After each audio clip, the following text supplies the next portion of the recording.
한혜라 부회장은 오르골의 태엽을 감는 손끝에 괜히 힘이 들어갔습니다. 끼익끼익. 그 소리가 꼭 사람 목덜미를 비트는 소리처럼 들렸습니다. 하루 종일 부회장실을 꽉 채우던 고급 향초 냄새도 차가운 커피 향도 그 순간만큼은 전부 사라지고 오르골 태엽 소리만 귀를 파고들었지요. 멜로디가 울리자 헤라는 본능적으로 숨을 죽였습니다.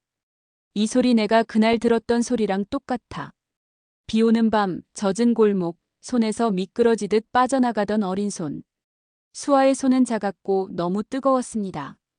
아이는 울면서 매달렸고 헤라는 울면서도 손을 뿌리쳤습니다.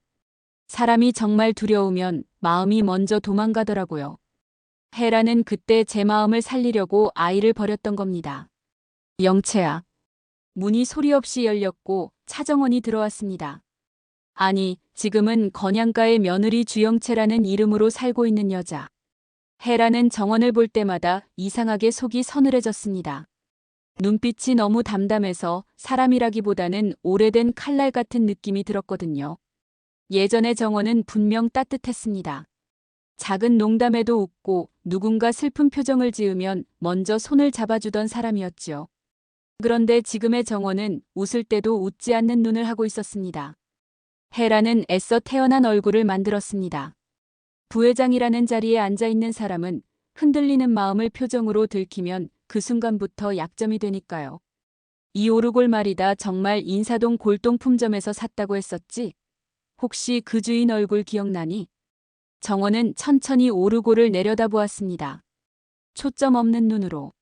마치 물건이 아니라 그 안에 갇힌 시간을 바라보는 것처럼요. 글쎄요. 워낙 오래된 물건이라 주인도 출처를 잘 모른다고 하더라고요. 정원은 잠깐 멈추더니 아주 얇게 웃었습니다. 헤라의 등골을 서늘하게 만드는 종류의 웃음이었습니다. 그런데 어머니, 왜 자꾸 이 낡은 물건에 집착하세요? 마치 잃어버린 자식이라도 찾으시는 사람처럼요. 그 말이 부회장실 공기를 한 번에 얼려버렸습니다. 헤라의 심장은 철렁 내려앉았습니다. 알고 있나? 아니면 그냥 찔러본 건가? 사람 마음이 죄를 품고 살면 작은 말에도 심장이 먼저 무너집니다. 헤라는 지금 그랬습니다. 아니다. 그런 뜻이 아니라 내가 아는 사람이랑 비슷해서 그래. 변명은 늘 늦게 나오고 늦게 나온 변명은 본인을 더 초라하게 만들지요. 헤라는 스스로도 그걸 알았습니다. 그래서 얼른 화제를 바꿨습니다.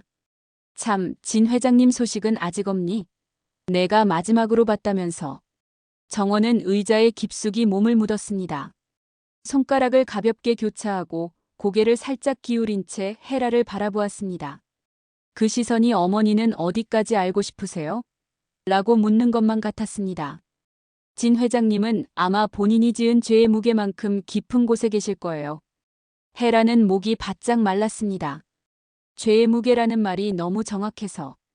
그 죄가 누구 죄인지 헤라 본인도 알고 있으니까요. 정원은 더 낮게, 더 차갑게 덧붙였습니다. 걱정 마세요, 어머니. 그분이 돌아오실 때는 모든 진실도 함께 돌아올 테니까요. 헤라는 순간 오르골 멜로디가 더 크게 들리는 듯 했습니다. 멜로디가 아니라 심판의 종소리처럼요. 같은 시각, 공난숙 회장은 거울 앞에서 목의 상처를 매만지고 있었습니다. 손가락이 상처를 스치자 짧은 통증이 지나갔습니다. 그런데 이상하게도 그 통증이 오히려 난숙을 더 차갑게 만들었습니다. 사람이 모욕을 당하면 아픈 건 살이 아니라 자존심이더라고요. 진태석이 남긴 손자국은 멍으로 남았지만 난숙의 마음엔 내가 밀렸다는 흔적이 더 깊게 남아 있었습니다. 어머니. 주하늘이 문턱에서 멈춰섰습니다. 하늘은 어머니의 뒷모습을 볼 때마다 이상한 감정이 올라왔습니다. 존경과 두려움이 함께 오는 감정. 어머니를 이해하고 싶으면서도 이해하는 순간 자신이 어머니처럼 될까봐 겁이 나는 감정. 이제 그만 멈추세요. 하늘의 목소리는 조심스러웠지만 안쪽엔 단단한 금이 들어 있었습니다. 진태석 회장을 몰아붙이는 것도 좋지만 정원 씨까지 위험하게 만들 순 없잖아요. 그 사람 진 회장의 딸일지도 모른다는 거 정말 사실이면 어쩌시려고요? 난숙은 천천히 뒤돌아보았습니다. 그 눈빛엔 아직도 순진하구나라는 기색이 담겨 있었습니다. 하늘아, 피는 물보다 진하다고들 하지. 하늘은 그 말이 나오는 순간 이미 답을 알고 있었습니다. 어머니는 피를 말하면서도 결국 돈을 말할 거라는 걸요. 하지만 돈은 피보다 더 진한 법이란다. 난숙은 상처난 목을 감추지도 않았습니다. 오히려 그 멍이 자신이 견뎌온 전쟁의 훈장처럼 보이길 바라는 듯했지요. 정원이가 진태석의 딸이라면 그건 우리에게 최고의 무기야. 아비가 딸을 죽이려 하고 딸이 아비를 무너뜨리는 드라마 이보다 더 완벽한 구경거리가 어디 있겠니? 하늘은 주먹이 절로 쥐어졌습니다.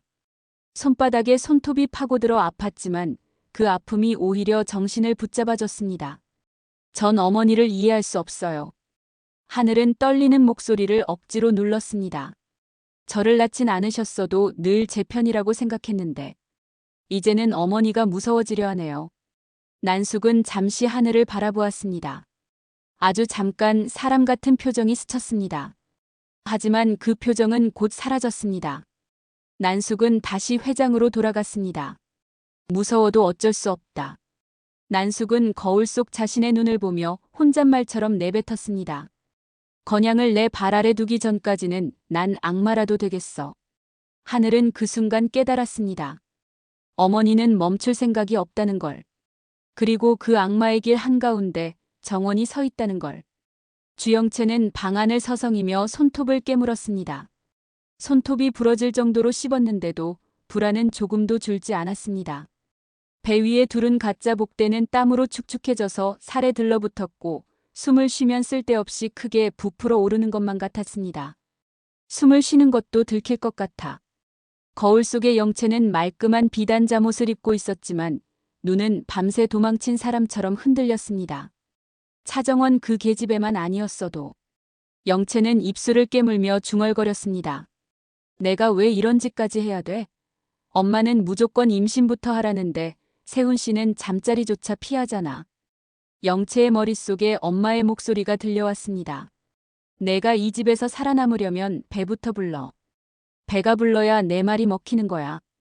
그 말이 얼마나 비정한지 알면서도 영채는 그 말에 매달릴 수밖에 없었습니다.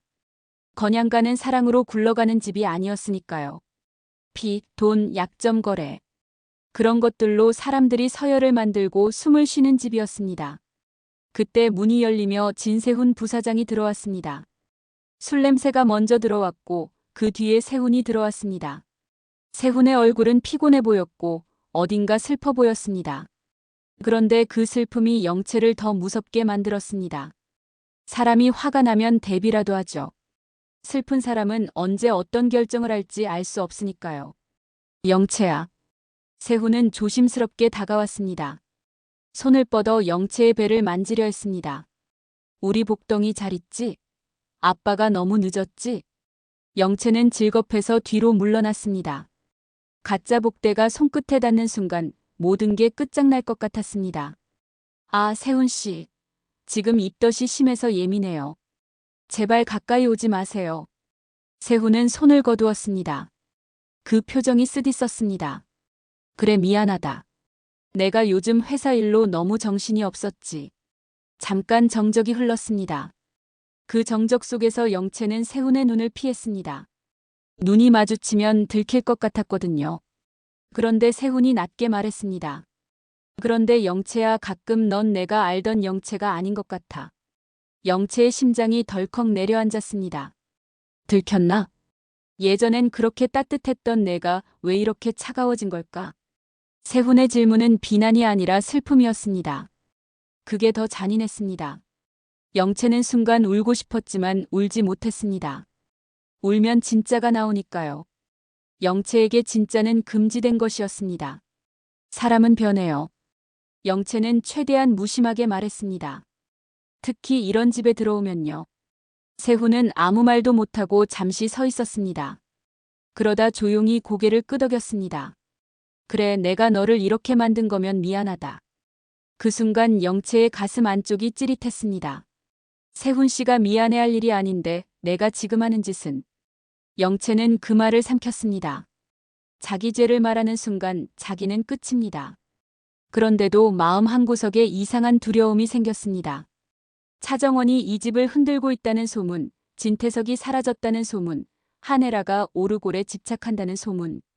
모든 소문이 한 방향으로 모이고 있었습니다. 이 집 진짜 무너지는 거 아니야? 영채는 복대를 더 세게 조였습니다. 가짜 배가 아니라 가짜 삶이 터질 것 같아서요. 어두컴컴한 지하, 진태석 회장은 의자에 묶인 채 발버둥 치고 있었습니다. 숨이 턱턱 막혀왔고 입안에는 쇠맛이 돌았습니다. 태석은 겁이 나면 더 크게 웃는 사람이었습니다. 겁을 숨기기 위해 웃음으로 덮는 사람. 그래서 태석은 껄껄 웃었습니다. 내가 감히 나를 가도? 안대가 벗겨지자 그의 앞에 서 있는 차정원이 보였습니다. 서늘한 눈빛. 표정은 고요한데 고요함이 폭풍보다 무서운 얼굴이었습니다. 내가 누군지 잊었나 본데 난 건양의 진태석이야. 내 피 한 방울에 내 목숨이 왔다 갔다 한다는 걸 잊었냐고.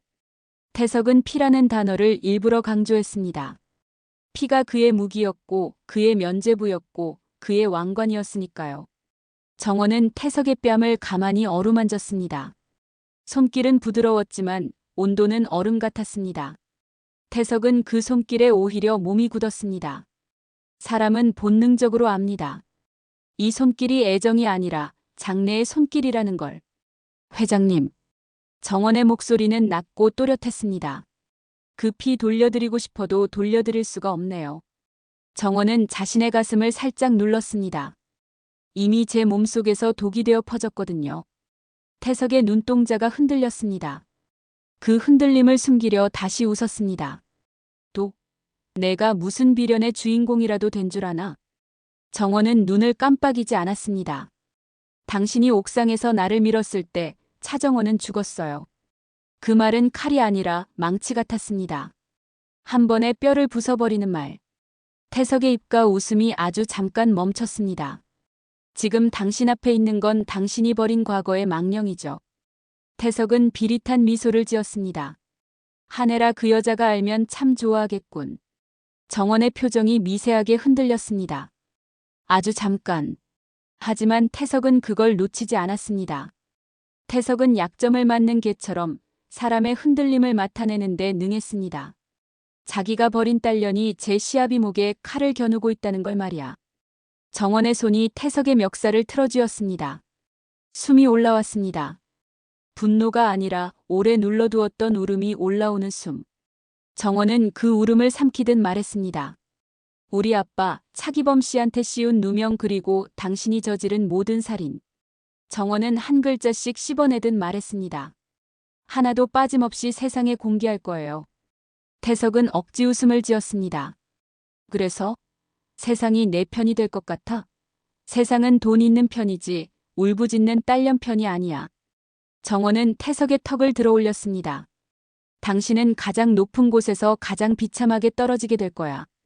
그 말이 끝나자 지하의 공기가 한 번 더 차가워졌습니다. 정원은 태석을 죽이지 않았습니다. 죽이는 건 쉽습니다. 정원은 태석이 살아있는 채로 무너지는 걸 보고 싶었습니다. 그게 복수였고 그게 그녀가 살아남는 방식이었습니다. 밤이 깊어지자 한혜라 부회장은 서재에서 유전자 검사 결과지를 다시 꺼내보았습니다. 종이에는 친생자 관계 99.9%라는 숫자가 적혀 있었습니다. 혜라는 그 숫자를 볼 때마다 숨이 막혔습니다. 99.9. 세상이 혜라에게 도망칠 곳이 없다고 말하는 숫자. 혜라는 젖은 손으로 종이를 쥐었다가 구겨질까봐 다시 조심히 폈습니다. 이 작은 종이가 혜라의 인생 전체를 뒤집어 엎고 있었습니다. 혜라는 바닥에 주저앉아 입을 막고 오열했습니다. 그런데 이상하게도 소리는 크게 나오지 않았습니다. 부회장실에서 울어본 적이 없는 사람은 울 때도 품위를 지키려 하더라고요. 혜라는 울면서도 소리를 죽였습니다.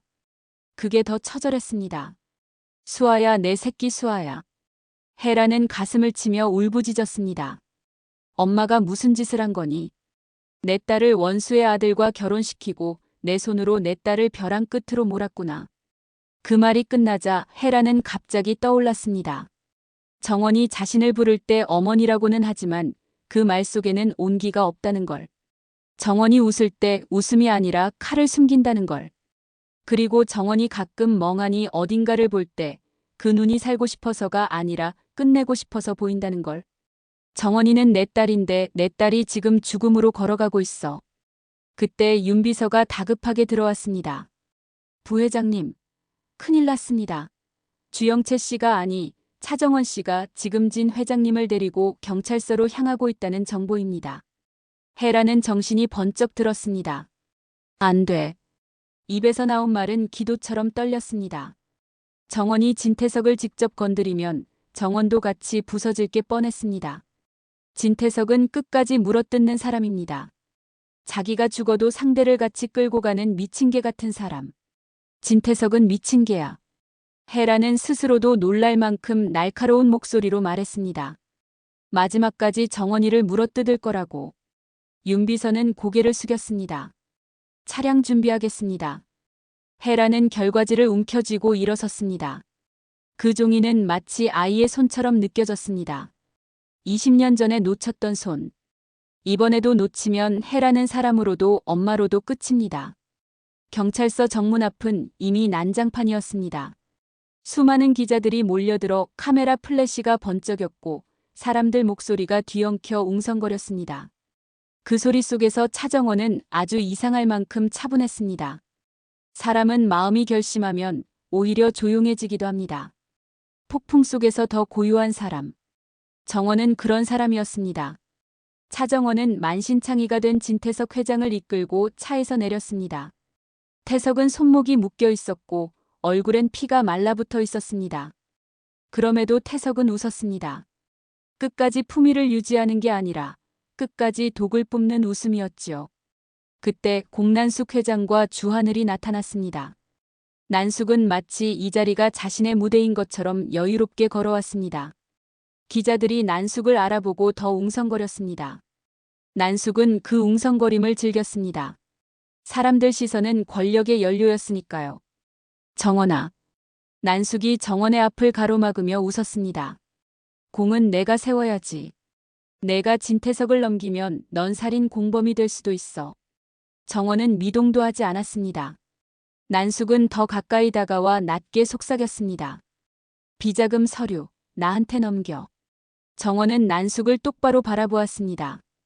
그 눈빛엔 당신도 죄인이라는 문장이 박혀 있었습니다. 공 회장님. 정원은 아주 공손하게 말했지만 그 공손함이 오히려 더 모욕적이었습니다. 당신도 진태석이랑 다를 게 없어요. 난숙의 웃음이 잠깐 굳었습니다. 이제 당신들만의 리그는 끝났습니다. 그 순간 급브레이크 소리가 찢어지듯 울렸습니다. 한혜라 부회장의 차가 멈춰섰고 헤라가 차에서 내렸습니다. 헤라는 기자들을 밀치고 정원에게 달려갔습니다. 부회장이라는 체면도 얼굴 관리도 전부 잊은 사람처럼요. 헤라는 정원의 손을 꽉 잡았습니다. 손이 차가웠습니다. 정원의 손이 차가운 건 날씨 때문이 아니라 마음이 차가워진 탓이라는 걸 헤라는 알았습니다. 그래서 더 무서웠습니다. 정원아. 아니 수아야. 헤라의 목소리가 떨렸습니다. 그만해 제발. 엄마가 다 할게 엄마가 대신 지옥 갈게. 주변이 찬물을 끼얹은 듯 조용해졌습니다. 기자들의 플래시가 순간 멈춘 것처럼 느껴졌습니다. 사람들은 지금 가십이 아니라 핏줄을 목격하고 있었습니다. 그런데 그 핏줄이 눈물로 흘러내리고 있었습니다. 그때 진세훈 부사장과 주영채도 그 자리에 나타났습니다. 세훈은 헤라의 수아야라는 외침에 얼굴이 굳어버렸습니다. 영채는 그 자리에서 다리가 풀릴 것 같았습니다. 수아, 정원이, 내 이름이 내 삶이 뿌리째 뽑히는 소리. 차정원은 헤라의 손을 차갑게 뿌리쳤습니다. 그 동작이 너무 단호해서 헤라의 심장이 산산이 부서졌습니다. 수아. 정원은 마치 모르는 이름을 듣는 사람처럼 말했습니다. 수아는 20년 전에 엄마라는 사람 손에 이미 죽었습니다. 정원은 잠깐 숨을 고른 뒤 더 잔인하게 말을 이어갔습니다. 그 잔인함은 복수라기보다 살아남기 위해 마음을 돌로 만든 사람의 말투였습니다. 저는 건양의 며느리이자 당신의 파멸을 지켜볼 증인일 뿐입니다. 헤라는 그 자리에서 무릎을 꿇었습니다. 부회장이라는 사람이 아니라 엄마가 무릎을 꿇었습니다. 미안하다. 내가 잘못했다. 수아야. 정원의 눈에서 뜨거운 눈물 한 방울이 흘러내렸습니다. 그 눈물은 용서가 아니었습니다. 정원도 사람이라서 핏줄을 완전히 끊어낼 수 없어서 나온 눈물이었습니다. 하지만 정원은 그 눈물을 닦지 않았습니다. 닦는 순간 무너질 것 같아서요. 정원은 뒤돌아보지 않고 경찰서 안으로 걸어 들어갔습니다. 진태석은 그 모습을 보며 광기 어린 웃음을 터뜨렸습니다. 하하, 그래 그래.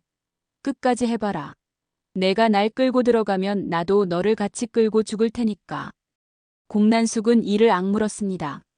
난숙의 눈엔 분노뿐 아니라 계산이 번쩍였습니다. 정원이 손에 비자금 서류가 있다면 이 판은 내가 다시 가져와야 해. 내가 아니면 안 돼. 주하늘은 그 장면을 보며 숨이 막혔습니다. 정원이 걸어 들어가는 뒷모습이 마치 절벽으로 걸어가는 사람 같았거든요. 하늘은 갑자기 깨달았습니다. 정원은 이기려고 가는 게 아니라 끝내려고 가고 있다는 걸. 자신도 상대도 이 집도 다 끝내려고. 세훈은 그 자리에서 움직이지 못했습니다. 자신이 사랑했던 여자가, 자신이 믿었던 영채가 사실은 정원이고 수아이고 헤라의 딸이며 진태석의 딸일지도 모른다는 지옥 같은 퍼즐이 한 번에 쏟아졌으니까요. 그리고 영채는, 아니 영채라는 가면을 쓰고 있던 또 다른 누군가는 갑자기 속이 뒤집혔습니다. 가짜 복대가 아니라 가짜 인생이 찢어질 것 같았습니다. 가장 화려한 순간에 시작된 가장 비참한 파국. 건양가의 밤은 그렇게 핏빛으로 물들어가고 있었습니다. 그런데 그 누구도 몰랐습니다. 경찰서 안으로 들어간 차정원이 가진 마지막 카드가 단순한 비자금 서류가 아니라는 걸. 그 카드에는 차기범의 누명뿐 아니라 진태석이 숨겨온 또 하나의 출생 기록이 함께 묶여 있었고, 그 기록의 이름이 놀랍게도 주하늘과 연결되어 있다는 걸요. 정원의 손이 봉투를 쥐는 순간 그녀의 속에서 낮은 목소리가 울렸습니다. 이제 시작이야. 다 같이 울어야 끝나. 그리고 그 문이 닫히는 소리와 함께 누군가의 인생도 조용히 닫히기 시작했습니다.